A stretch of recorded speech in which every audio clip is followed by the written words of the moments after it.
안녕하십니까. 벚꽃의 통행 시간입니다. 오늘 Tracing the past life. 이 과거 생의 모든 것들이 다 여러분이 지금 현재 생을 결정하는데 다 기여하고 있습니다. 그러니까 우리가 이 땅에 태어난 것을 진지하게 생각하면서 몸과 마음을 다해서 정말로 정진해야 돼요. 그 열애장식 봐요. 열애장은 뭐라? 우리 몸과 마음 가운데 창고가 있다는 거예요. 모든 게 다 기록되고 그 안에 뭐라? 부처님까지도 우리 마음 가운데 함께 하신다는 거예요. 열애가 함께 한다.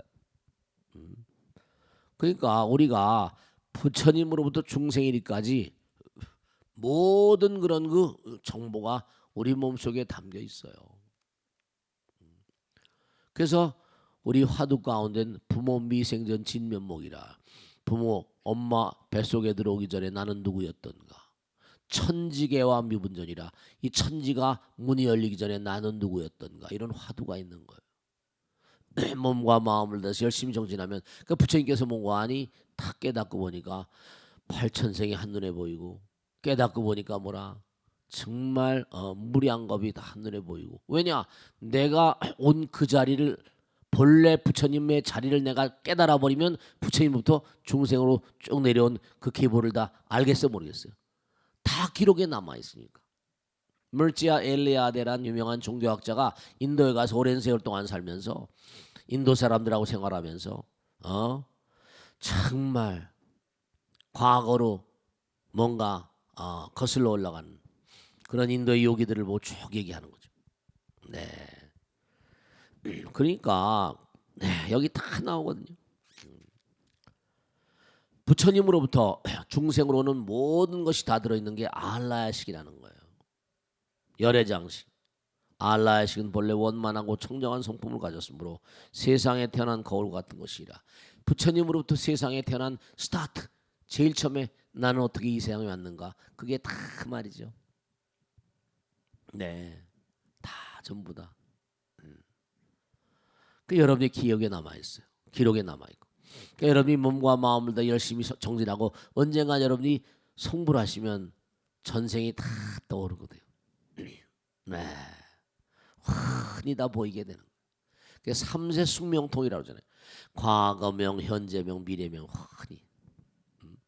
그러니까 깨달은 각자들은 뭐라? 미래도 흔히 보이죠. 미래도 흔히 보인다. 그렇게 됩니다. 정말로 말씀이죠. 그러니까 우리 마음 가운데 없는 것이 없이 다 있고 모든 것이 다 기록에 남아 있어요.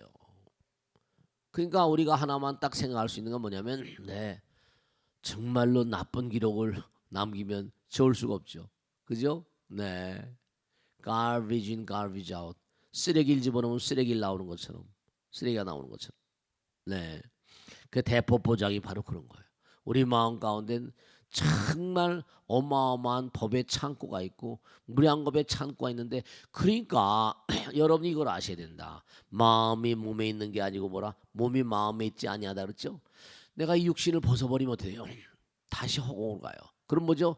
다음 생에 또 내가 지은 바 그 업에 따라서 사랑의 크기만큼 또 어느 별로 가요.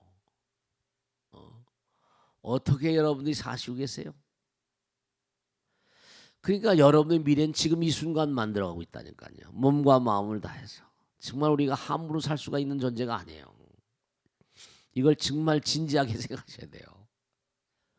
그러니까 항상 이렇게 진짜 중요한 게 뭐냐면, 여러분이 정말 좋은 별에 가서 하려면 정말 공부를 많이 해야 되잖아요. 하버드 대학 가려면 하버드 대학에서 쫓아갈 수 있어요. 거의 집어넣어 준다고 무슨 뭐 거기 다닐 수 있어요?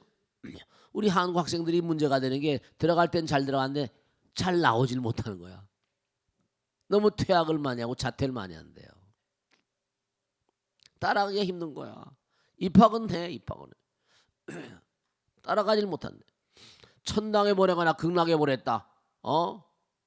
그럼 뭐요? 거기 가서 따라가지 못하면 어떡해. 또 강등되는 거 아니야. 그러니까 이렇게 공부해야 되고 육파람 일행을 닦아야 되고 팔정도를 닦아야 되고, 그게 장난이 아니란 말이에요. 그러니까 몸과 마음을 다해서 성실하게 수행하고 바람일다행을 하시고 헌신과 봉사 속에 사셔야 돼요. 진정한 마음으로, 진심으로. 네, 진즉 말입니다. 그래야 되세요. 그래야 되세요. 그렇지 않고서는 여러분들이 온전한 그런 그 미래를 담보할 수가 없어요. 보세요. 선 남자야 비유하면 가난한 집에 진보의 복장이 있지만은 그러니까 여러분의 마음 가운데 부처님으로부터 우주와 통하는 지난번에 얘기했잖아요. 마음 가운데 우주와 통하는 스마트폰이 있다고. 우리 마음 가운데 무진한 복장, 이름 어마어마한 법의 창고가 있어요. 여기 나와 대법보장이라고 했잖아. 네, 진보의 참다운 그런 법의 복장 그 안에 이렇게 부처님 복장이라고 그러죠, 그죠? 복장에도 여러 가지 좋은 것 많이 이렇게 모셔드리죠. 진보의 복장이 있지만은 그 보배가 능히 내가 여기 스스로 내가 여기 있다고 말하지 않고 자기 스스로도 알지 못하며 네 그렇습니다. 또 말해주는 이도 없어서 자기 스스로도 말하지 않고 말해주는 사람도 없어. 능히 진보의 복장을 개발하지 못한 것 같이. 그러니까 부처님께서 오셔서 이 말씀 우리에게 해주시는 거예요. 너희들 마음 가운데 진보 참다운 그런 그 보배의 창고가 있다. 부처님께서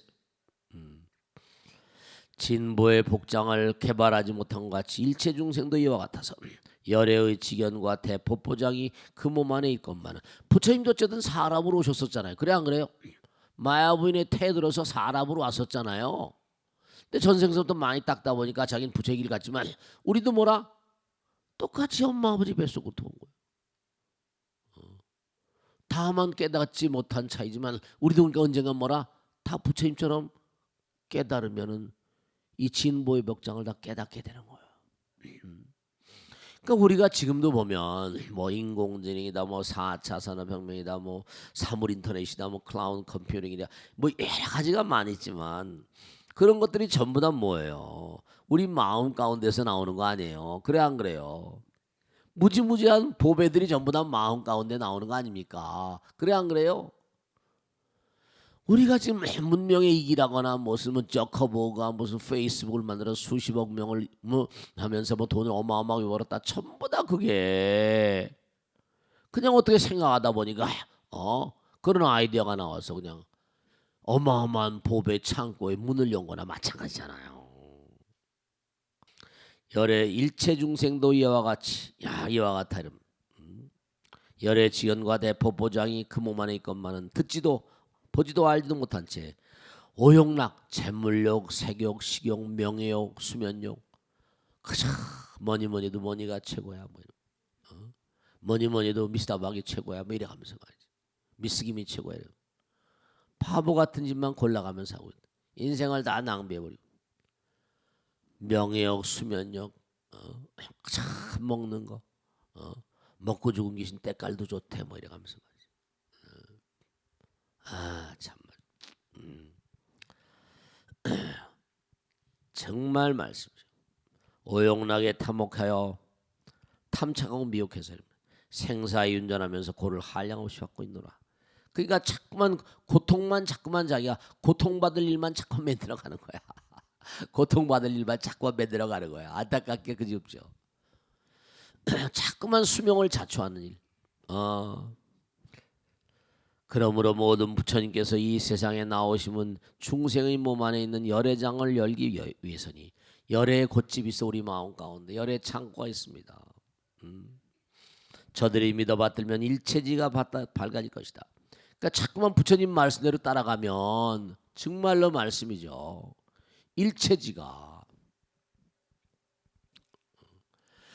그러니까 제가 자꾸만 그러잖아요. 좋은 말로 할 때 들으라고. 좋은 말로 할 때 들어. 때가 뭐라 늦으면 소용없다고. 그래 안 그래요? 버스가 지나간다고 손 들어봐야 소용없지. 이 다음에 염라대왕 앞에 가가지고 너 사바sek에서 뭐 했냐? 그럼 너희 물교대학 다녔습니다. 넌 통과. 제대로 안 다니면 이게 안 돼야 돼. 그러니까 이게 다 이게 정말 제대로 하셔야 된다 이거. 정말 이거. 좋은 말로 할 때들 좋은 말로 할 때. 때는 늦으리. 네.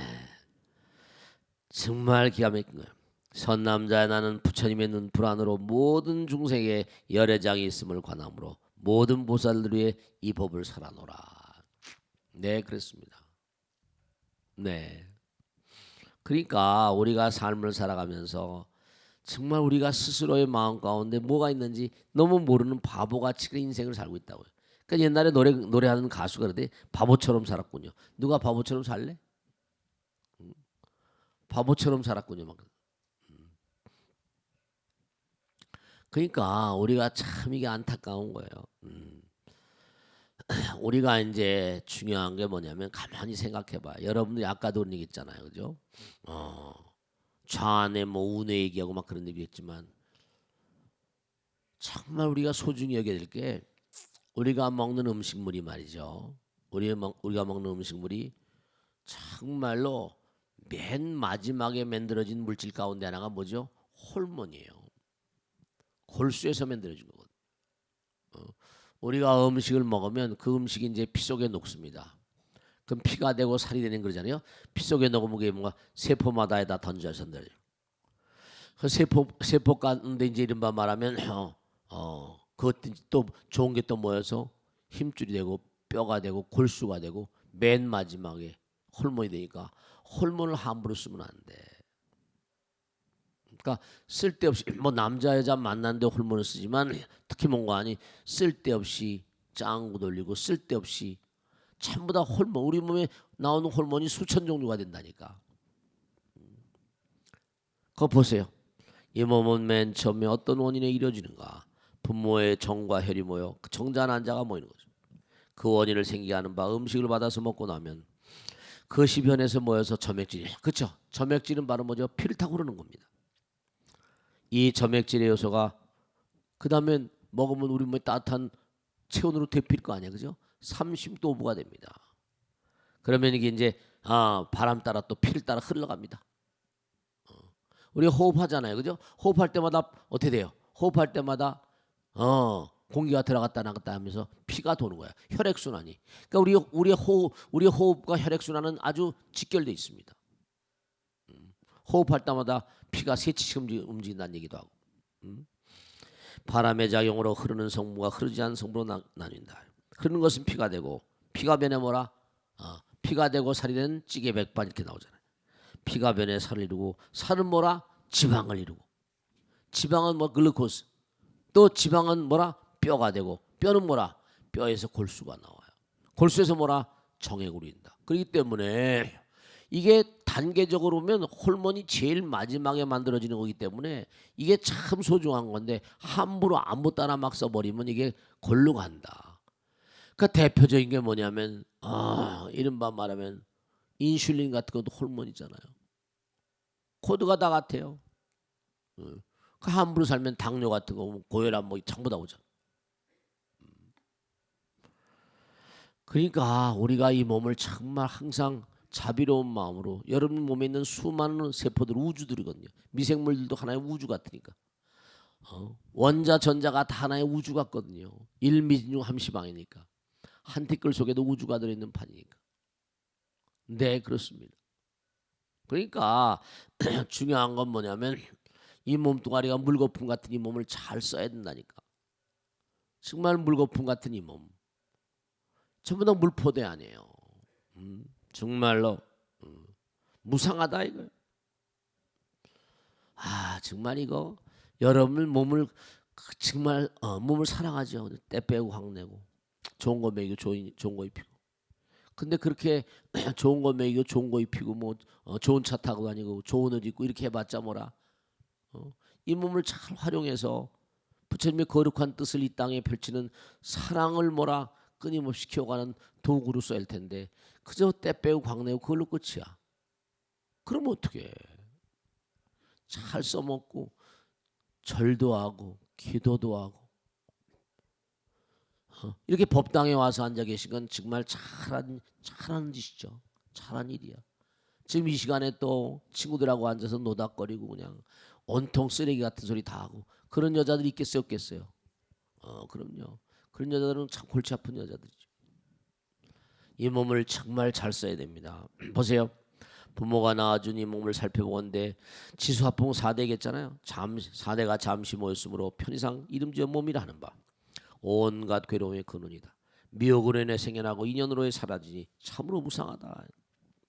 가죽과 살이 얇게 피부가 덮인 것은 칠한 담장 모양이요 숱한 털이나 머리털 같은 것은 땅에 돋은 풀과 같다. 이 몸은 독사를 길러 그 해를 입는 것 같으니 음식과 유복으로 이 몸을 키워도 은혜를 몰라 도리어 악도 떨어지게 한다. 이거 봐봐. 이 몸은 물거품과도 같아 아리따운 유리구슬 빛깔이 있긴 해도 찬란지간에 무상하게 한련입니다. 네, 괴로움의 근본이에요. 이 몸은 재앙의 문. 이 몸에 너무 탐착하지 말라는 거예요. 너무 떼빼고 광내고 이 몸을 좋게 쓰란 말이에요. 그거 보세요. 천하의 괴로움이 하나 넘어갑니다. 그죠? 천하의 괴로움이 육신보다 더함이 없나니라. 기갈과 환열과 진의 공포, 세격 원화가 다 몸으로 인해서 일어나는 것이니 몸이란 여러 괴로움의 근본이요 재앙의 근원이다. 이게 나오잖아요. 재앙의 근원이다. 노심초사하여 갖가지 근심과 두려움을 느낀다든가 삼계꿈 들거려 서로 해치며 피차 속박하여 생사를 그치지 않는 것이다. 몸 때문이다. 세상 괴로움에서 벗어나고자 원한다면 마땅히 정멸을 구해야 하니 마음을 조심해 바르게 지켜서 고요하여 온갖 상념이 없으면 열반을 얻을 것이다. 이것이 가장 큰 괴로움이 즐거움이다. 그래서 이제 결국은 뭐라 불돌 닦으라는 게 나오잖아요. 삼계에 믿을 것이라는 건 뭐라 아무것도 없고 의지할 것은 불도밖에 없다. 열심히 불돌 닦으라. 불돌을 닦다면 재앙이 싹 트기 전에 끊고 복을 앞질러 만날 수 있으리니 오 몸뚱아리로 이뤄진 여러 환난이 없어지는 것은 횃불을 끄는 것 같고 공덕을 쌓았으를 기억하면 초승달이 자라단다. 우리가 정말로 생각할 게 메르소의 독백이라고 메르소의 독백 아세요? 메르소의 독백. 알벨감에 이방인에 나오잖아요. 막 깔깔대고 웃고 하니까 이 집행이 외된 사형수인 주제에 집행이 외된 사형수래 우리가. 집행이 외된 사형수인 주제에 뭘 깔깔대고 웃냐는 거예요. 거기 봐야 부처님 말씀. 무엇을 기뻐하고 무엇을 웃으랴. 삼기가 다 무상한데 다 그게 다 무상한 그 무상하다는 부처님 말씀을 다 모아놓은 겁니다. 여기다. 그러니까 이 몸을 잘 써먹어야 돼요. 정말 사랑의 확장을 위해서 사랑의 화신되기 위해서 먹고 마시고 즐겨 뽀뽀하려고 이 땅에 온 게 아니라고 항상 그러잖아요. 무엇을 기뻐하고 무엇을 웃으랴. 세상은 불타고 있는데 모든 번뇌 깊이 가려 어둡게 하니 선정을 따가 열반의 길 걸어가리라. 몸의 모양 모서모라 이에 의지해 잠옷 마음을 놓고 살아가다가 생각이 번거로 병들고 보면 몸의 무상함을 생각도 때는 늦으리. 여기 다 나오잖아. 노래가락에 때는 늦으리 이런 거 있지. 늙으면 스스로 몸이 쇠하고 병들면 광택도 자취감지고 가죽은 늙어지고 점점 늙어지죠. 살은 오므러 들어 바짝바짝 다가오는 죽음의 그날. 몸이 죽어 녹도 따라 떠나고 보면 낡아진 수리를 버린 것 같아. 살은 썩고 또 뼈 또한 흩어지나니 무상한 몸 그것이 믿을 것인가. 낮과 밤이 쉬지 않고 흘러가거니 그를 따라 줄어드는 우리의 수명. 차츰차츰 목숨이 쓰러져가미 말라가는 도랑물과도 흡사도 해라. 네. 근데 뭐가 그렇게 즐겁고 난리. 뭐 즐거울 땐 즐거워야 될지도 모르겠죠. 그러나 자기 삶의 진상을 알아야 된다고. 내가 해야 될 일이 무엇인가. 정말로 하루가 지나가면 하루 지나가는 것만큼은 뭐예요? 도살장에 끌려가는 것 같아요. 집행이 외된 사형수라니까 진지하게 좀 살아야 된다. 우리가 매일매일 우리가 뭐라 하루 살면 하루만큼 뭐라 도살장에 끌려가는 거야. 그래 안 그래? 그래요. 정말로 도살장에 끌려가는 것 같아. 가다 보면 전부 다 늙어지고 병들어가고. 그게 이 땅에 딱 와서 100년 동안 사는 동안에 정말로 말이죠. 근데 세월이 참 빨라. 벌써 지금 우리가 엊그제 제야의 종소리 들은 것 같은데 지금 벌써 뭐요? 1년이 반이 지나가잖아. 그래 안 그래요? 세월도 정말 빨리 가지. 이러다가 정말로 인생 끝나는 거예요. 인생 60이 잠깐이고 70이 잠깐입니다. 네, 정말로 매일매일 하루하루 지나가는 게 하루하루 도살장 끌려가는 똑같아요. 생애 실상이건 아주 많이 알려진 그런 안수정등이라는 유명한 법문인데요. 이게 중요한 겁니다. 어떤 사람이 말이죠. 이렇게 어떤 사람이 뭔가 하니 들판을 걸어가고 있어요. 근데 갑자기 사나운 코끼리가 막 쫓아오는 거야.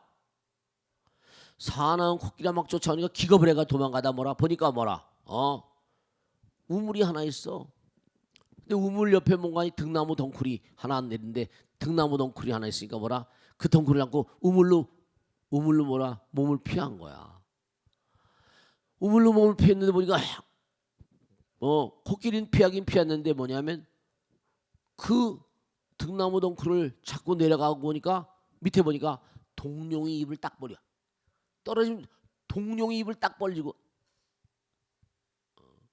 떨어지면 죽는 거야. 이거 큰일이야. 내 옆에 보니까 혀를 낼름낼름 보니까 우와. 그 우물 옆에는 독사뱀들이 우글거리면서 자기를 물려고 그냥 막 날지.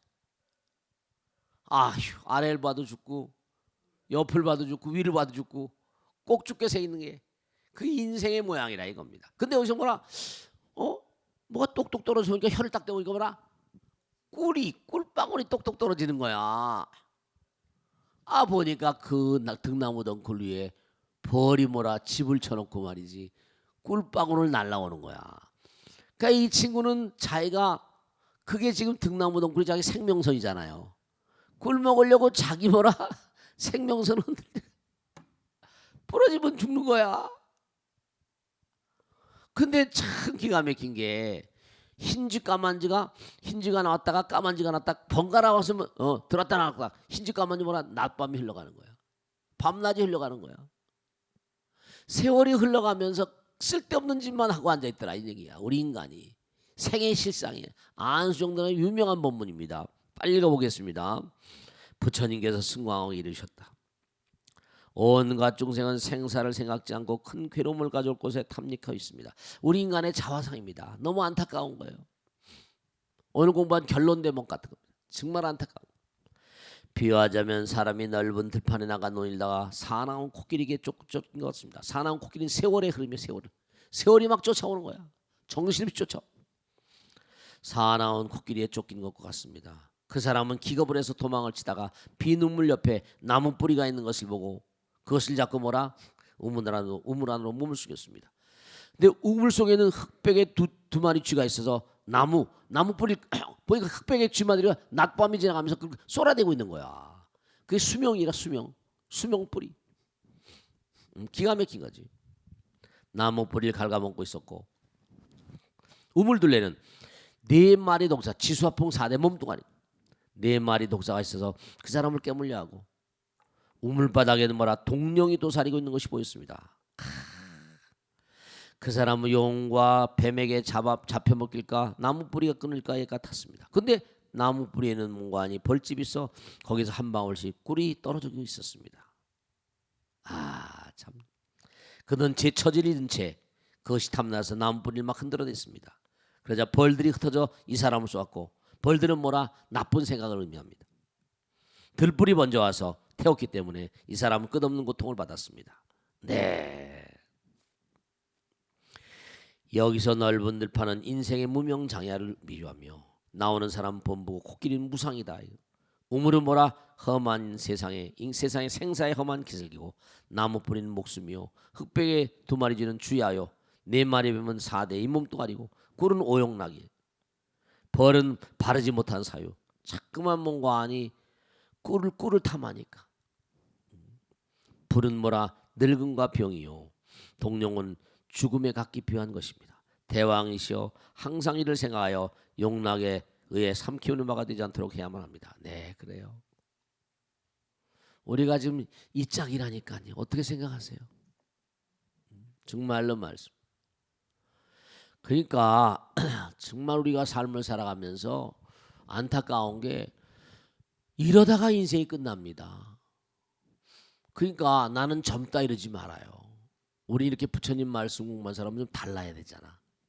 정말 사랑의 마음을 키우고 뭔가 아까 말씀대로 내가 상대방을 시기하고 그러니까 내가 뭐 시기하는 건 내 마음대로 한 거니까 아이 뭐 상관없지 않냐? 아니야. 시기하고 질시하고 질투하고 상대방의 적개심을 품고 악의를 품고 이게 결국 뭐라? 전부가 다 자승자박으로 자기의 수명을 자초하는 일입니다. 그걸 아셔야 돼. 그냥 우리가 여기서 100년도 못 살고 죽는 거예요. 사랑의 마음이 커서 상대방에 대한 악이라거나 적개심이라거나 다 녹아져 버리면 누가 나의 뭐라 수명을 뭐라 공격해 올 사람이 아무도 없어. 사랑의 크기만큼 우리의 수명도 확장되고 좋은 별로 갑니다.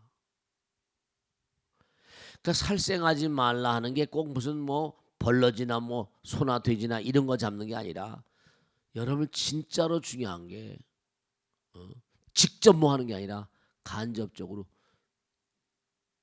아유 저런 거 그냥 소리 안 나는 총에서 빵 쏘고 싶어 그냥. 그것도 사람 살생하는 겁니다. 살생하는 겁니다. 저런 거 누가 안 잡아가나 그런 것도 살생하는 겁니다. 네. 그런 생각 자체가 전부 다 말과 생각과 행동이 씨가 된다고 그랬잖아요. 그래서 안 그랬어요. 그러니까 당연히 작용 반작용인 법칙에 따라서 나에게 반작용이 오겠지, 그렇지? 그게 여러분이 진짜 이걸 알아야 된다. 남편에게 있잖아, 괜히 틱틱하지 마. 집까지게 뭐가 달렸다고 뭐 이렇게 그러지 말라. 집까지게 뭐 그게 전부가 다 결국 뭐라 부메랑 알아? 부메랑 뭐예요? 다시 돌아오는 거야. 자기가 다 돌아오고 다 합니다. 다. 이 세상에 제일 무서운 존재 누구나? 자기 자신이야. 왜냐? 나 자신만큼 날 잘 아는 인간이 없으니까. 가장 무서운 심판자가 자기 자신입니다. 자기가 마음 먹은 대로 전부 다 당하는 거예요. 아 무서운 얘기입니다. 보세요. 이 몸은 약하고 견고하지 못하여 이내 쓰러질 성질의 것이어서 믿을 것이 못되며 괴로우며 고민거리며 온갖 병의 집결체입니다. 이런 몸을 현명한 사람 믿지 않습니다. 그러니까 여러분이 꼴값 떨면 안 돼. 꼴값 떨면 안 돼. 이 꼴 가지고 정말 제대로 살아야 된다니까. 무슨 말씀인지 아시겠죠? 진짜예요. 함부로 아무렇게나 살면 안 된다. 정말 큰일 난다. 그러니까 남에게 쓸데없는 생각도 절대로 하면 안 돼. 말도 함부로 하면 안 되고 생각도 함부로 하면 안 된다는 걸 이제 이해하겠지. 그래 안 그래? 생각도 함부로 하면 안 되는 거 이해하겠지, 그지? 아 내가 생각 내 마음대로 하는데 뭐 당신이 무슨 상관이야? 아니에요. 생각도 함부로 하면 안 돼. 저런 놈 어떻게 빵 쏴서 그냥 뭐 소리 없는 총으로 어떻게 하면 안 되나? 그것도 정말 살인입니다. 살상이 간접 살인입니다. 네, 그렇습니다. 이 몸은 물거품 같아 오래 지탱할 수가 없습니다. 이 몸은 파초와 같아 견고한 성질이 없습니다. 이 몸은 그림자와 같아 어변을 따라 나타납니다. 이 몸은 산울림 같아 여러 인연을 따릅니다. 이 몸은 뜬구름 같아서 금시에 변해 없어집니다. 이 몸은 번개와 같아 시각각 머물러 있지 않습니다. 네. 이 세상의 온갖 중생의 몸은 견고치 못하여 이내 멸하며 파수어지고 깨어져 흩어지게 되어 있습니다. 네, 다 깨어지고. 마치 솜씨 좋은 도공이 병이나 그릇을 만날 때 병이나 그릇을 만날 때 양의 대소를 따라 여러 가지를 표현하지만 끝내는 모두가 깨어지고 말듯이 세상 중생들의 헛되이 이루어진 견고치 못한 몸도 그러합니다. 네, 여러분이나 저나 뭐라 다 깨지고 부서져서 언젠가 뭐라 이 몸뚱아리는 전부 다 물 기운은 물로 가고 불 기운은 불로 가고 그지 지수화풍으로 갈라지는 거야. 흙 기운은 흙 가고 바람 기운은 바람으로 가고 아무리 꼴이 이쁘다 하더라도 때가 지면 뭐라 다 늙어지고 병들고 사라져 버리는 거야. 정말로 말씀이죠. 아시겠죠? 네. 진짜. 그러니까 이 육신을 가지고 정말 잘 써먹어야 된다. 어떻게 써먹어야 될까? 공덕을 짓는 도구로 써먹어야 된다. 저 먹고 마시고 즐겨 뽀뽀만 하고 이거 안 되는 거야. 그지? 아까 말씀대로 끊임없이 사랑. 남들이 하기 힘들어하는 걸 내가 해주고, 누가 해도 할 일은 뭐라 내가 한다. 언제 해도 할 일은 지금 하자. 내가 지금 할 일은 더 잘하자. 자꾸만 뭐라. 네. 마치 큰 나무가 가지와 잎이 크게 뻗어나고 꽃과 과일이 많이 달려 사랑스럽지만, 그쵸? 나무가 아무리 오래 가더라도 언제 얼마 가면 나무가 시들어 버리고 말잖아. 그래 안 그래요? 몇 년 가면 다 말이지.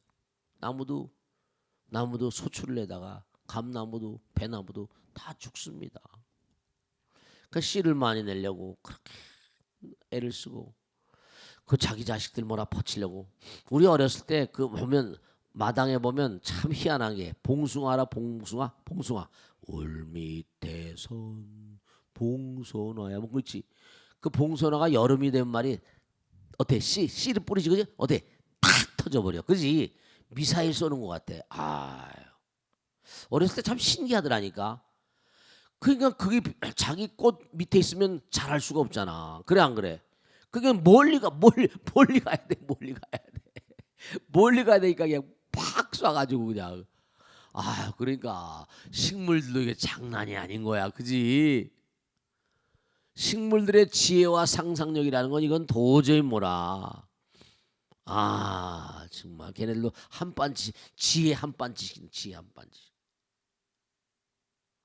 그 이 세상 만상이 전부 다 무시할 게 아무것도 없어, 그지? 아 참 정말 참 희한해 희한찬란해.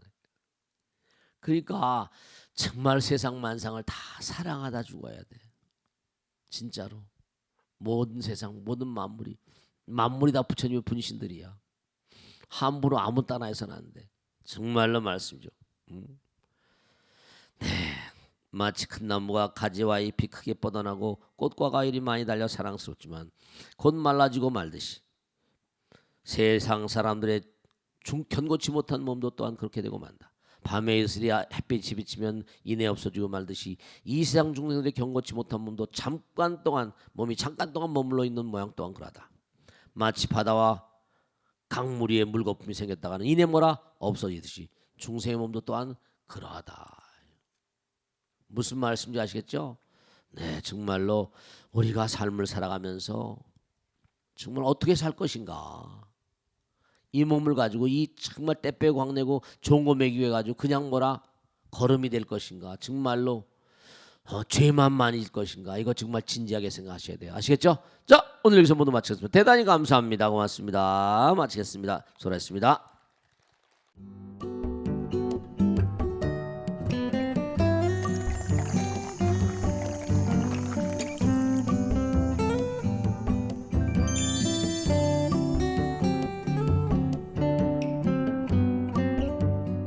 오늘은 좀 감격적인 말씀을 한번 나눌까 합니다. 뉴저지주에서 집을 수리하다가 어떤 그런 그 수리하던 분이 편지 한 통을 발견했는데 전쟁터에 나간 남편에게 아내가 보낸 편지가 72년 만에 발견이 됐다는 거예요. 당신을 따뜻한 태양처럼 사랑합니다. 내 인생에서 당신은 태양과 같습니다. 내게 있어 모든 것은 그 태양을 중심으로 돕니다. 전쟁터에 나간 남편을 향한 아내의 마음이 참 절절합니다. 우리가 살아가면서 이렇게 누군가를 향한 사랑의 마음을 고백할 수만 있다면 그 삶 자체가 얼마나 행복할까요? 오늘은 그래서 이 편지에 대해서 좀 얘기를 나눠볼까 합니다. 오늘 또 예쁘게 하고 오셨네요. 고맙습니다. 감사합니다. 네, 오늘 훌륭한 불자님들 함께 모셨습니다. 평상시에 연애 편지 써보신 분 계시죠? 또 연애 편지 받아보시고 했을 텐데 뭔가 어느 분이 한번 편지에 대해서 한번 말씀해 보세요. 네. 옛날에는 편지를 쓰고 또 우표를 사서 붙이고 그 답장을 기다리는 시간도 참 좋았거든요. 그렇지. 지금은 휴대폰 메일이나 문자로 뭐든 즉각 대답을 주고 받으니까 그래서 사람들 마음이 더 조급해지는 게 아닌가 싶어요. 스님 생각은 어떠신지요? 네, 요즘엔 디지털 시대라고 그러잖아요. 그죠? 디지털은 뭐 금방금방 지금 말씀하신 대로 답장 용어니까. 우리가 어렸을 땐 옛날에 그 노래도 편지란 노래 있었지, 그죠? 말없이 건네주고 달아난 차가운 손 가슴 속 울려주는 눈물 젖은 편지 묵으면서 하얀 종이 위 곱게 써내려간 너의 진실 알아내고 난 그만 울어버렸네. 근데 요즘에는 하도 전부 다 디지털로 막 그냥 이러니까 옛날 같은 그런 아날로그적인 감성이 살아나질 않지. 근데 뭔가 요즘엔 그냥 뭘 이렇게 보내고 나면 금방금방 안 오면 또 막 짜증 부리고 막 그러기도 하잖아. 그 사람들이 이렇게 조급해지는 게 전부가 다 안타까운 게 뭐냐면 이게 참 우리가 생각할 게 누구나가 다 왜 시간에 이렇게 쫓기는가 하면 그럴 수밖에 없는 게 죽음이 끝이라고 생각하잖아. 그지? 죽음이 끝이라고 생각하니까. 근데 불교에서 뭐라 우린 영혼이라고 그러잖아. 영혼. 그냥 우리가 삶을 살아가면서 뭔가 이렇게 찍어대는 것보다 한 글자 한 글자 종이로 써보는 게 마음을 주고받거나 말이지. 그러니까 아날로그적인 어떤 그런 감성, 우리 불교 같으면 사경 있잖아, 사경. 사경이라는 게 하나하나씩 쓰면서 거기 마음이 담기는 거잖아. 우리나라도 뭔가 아니 강화도에 그 뭔가 나라가 정부가 피신해가지고 8만 대장경을 만들어서 지금도 우리가 사경하자고 그러잖아요. 그러니까 사실은 너무 시대가 빨리 가고 막 뭐 이렇게 무슨 뭐 전부 다 디지털로 이렇게 하는 것도 뭐 의미가 있을지 모르겠지만 사람들이 너무 조급해지니까 신중하지 않잖아. 너무나 조급하게 굴다 보니까 여러 가지로 많은 문제가 있지. 조급해지고 뭐 스마트폰 중독이라고 하잖아.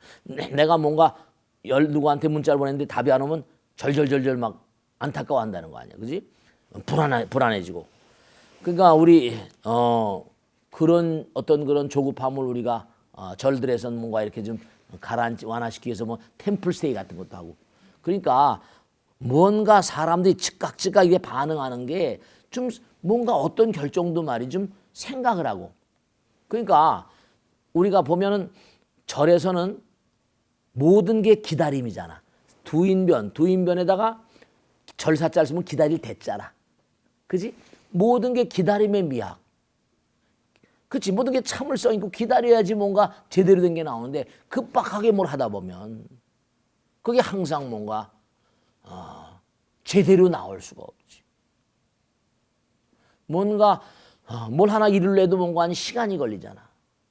그러니까 요즘에 전부 다 날림이라거나 날탕이라거나 뭐 이런 여러 가지 전부가 다 날림 같은 그런 전부 다 빠르다 보니까 그래서 우리가 사는 이 시대가 정말로 뭔가 좀 이렇게 뭔가 디지털적인 어떤 그런 방식에서 아날로그적인 뭔가 사경이라거나 템플스테이라거나 좀 기다림.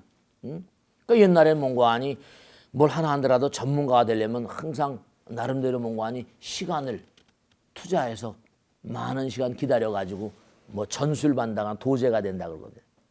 그러니까 요즘엔 너무나 이게 촉급하게 되다 보니까 모든 게 전부가 다 그냥 뭐 클릭만 하면 금방금방 넘어가 버리니까.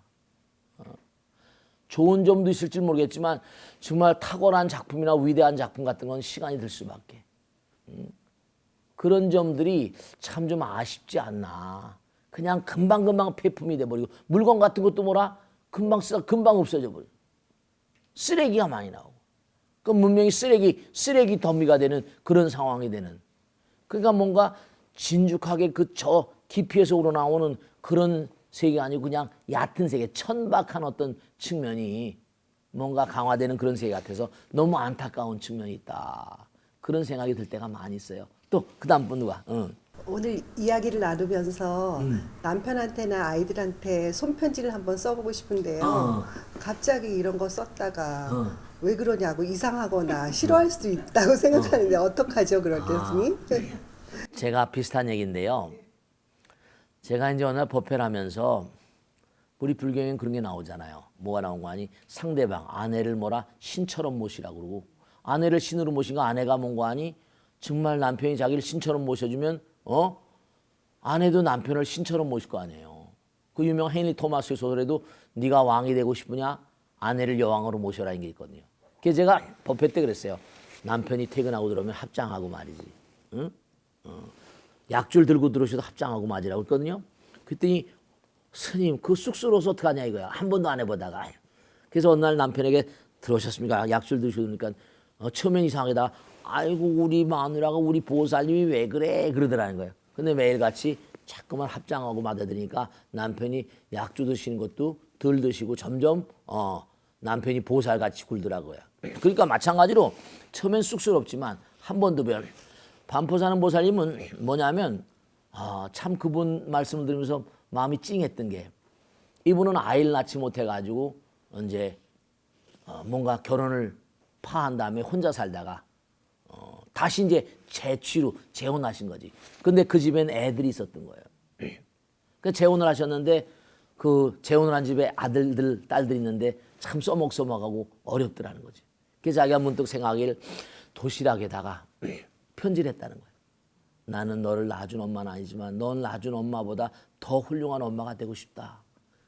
서로 우리 도와가면서 살자. 처음엔 쑥스러워하더니 그렇지 모든 게 그치 한 번 보고 두 번 보고 자꾸만 보고 싶은 것처럼 그 사람의 진심이 자꾸만 통한다.